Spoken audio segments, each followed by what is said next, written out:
1 तारीख थी। पति अपनी सैलरी लेकर शाम को थका हुआ घर आया। पत्नी इसी इंतजार में थी कि कब पति आएगा। पत्नी ने उसके आते ही उसे गर्मा गर्म चाय पिलाई और पूछा कि सैलरी आ गई होगी आपकी आज तो। पति मुस्कुराहट के साथ बोला कि हाँ, और इस महीने ओवर टाइम का 12,000 रुपए बोनस भी मिला है। पत्नी की खुशी का ठिकाना नहीं रहा। पत्नी मीठी आवाज में बोली, क्या हम इस रविवार को शॉपिंग कराए? तो पति बोला कि ठीक है, लेकिन सिर्फ एक शर्त पर, कि यदि तुम हफ्ते में कम से कम एक बार मेरी माँ से फोन पर बात कर उनका हाल पूछोगी तो। पत्नी ने दबी आवाज में हाँ कर दी। पति सिर्फ ये चाहता था कि उसकी माँ और उसकी पत्नी के बीच जो भी अनबन है वह दूर हो जाए। ठीक 2 मिनट बाद पति के मोबाइल पर माँ का फोन आया।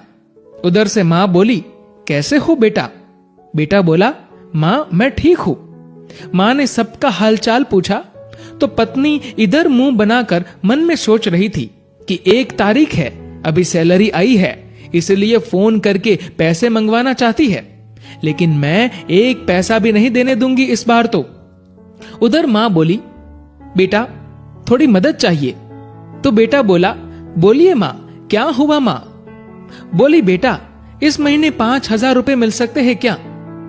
पति हर काम अपनी पत्नी से पूछकर ही करता था। उसने ये बात अपनी पत्नी से पूछी तो पत्नी बोली कि बोल दो कि अभी सैलरी नहीं आई है। बेटे ने माँ से कहा कि माँ अभी सैलरी आने में टाइम है। माँ बोली, बेटा कैसे भी करके भिजवा दो प्लीज, हॉस्पिटल में इलाज के लिए चाहिए। पति ने ये बात पत्नी से दोहराई। पत्नी बोली, माँ से बोल दो कि सरकारी हॉस्पिटल में इलाज करवा ले। पति ने माँ को यही सलाह दी तो माँ बोली, बेटा उधर इलाज सही से नहीं होता और वह ध्यान भी नहीं रखते।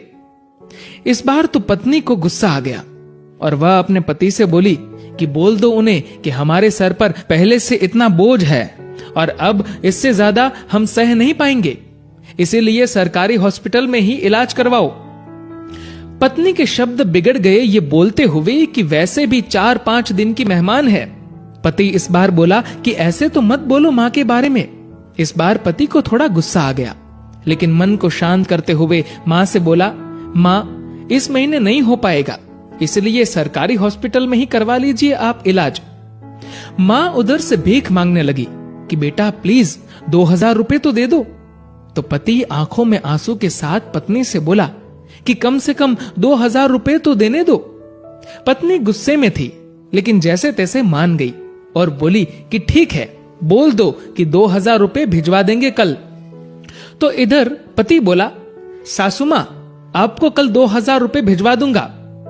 पति के मुंह से इस बार माँ की जगह सासू माँ सुनते ही पत्नी को चक्कर आने लग गई, जुबान लड़खड़ाने लगी, पसीना छूट गया और पति से पूछा कि क्या ये मेरी माँ का फोन आया है? पति बोला, हाँ तुम्हारी माँ का ही फोन है। मैं तो तुम्हारी माँ को भी अपनी माँ ही समझता हूं, लेकिन तुमने कभी मेरी माँ को अपनी माँ की तरह समझा ही नहीं। पत्नी इस बार जोर से रो पड़ी और फोन में माफी मांगने लगी कि मुझे माफ कर दो माँ, मुझसे बहुत बड़ी गलती हुई है। तो उधर से माँ बोली, बेटी यदि सिर्फ एक माँ का दिल दुखाया होता तो माफ कर देती, लेकिन तुमने तो आज एक नहीं बल्कि 2 माँ का दिल दुखाया है। यदि आज मैं तुम्हें माफ भी कर दूं तो भी ऊपर वाला तुम्हें माफ नहीं करेगा। दोस्तों, ऐसा माना जाता है कि अगर ऊपर वाला भी माँ का कर्ज चुकाने आ जाए तो वो भी कंगाल हो जाए। एक माँ खुद मौत के मुंह में जाकर जिंदगी को जन्म देती है। उस माँ का सम्मान करे। माँ तो माँ होती है, उसको मरने से पहले जीते जी ना मारे। दोस्तों, इस कहानी को लेकर आपकी क्या राय है नीचे कमेंट करके जरूर बताएगा। और दोस्तों, अगर आपको ये वीडियो अच्छा लगा हो तो इस वीडियो को लाइक करिएगा और ज्यादा से ज्यादा लोगों तक शेयर करिएगा।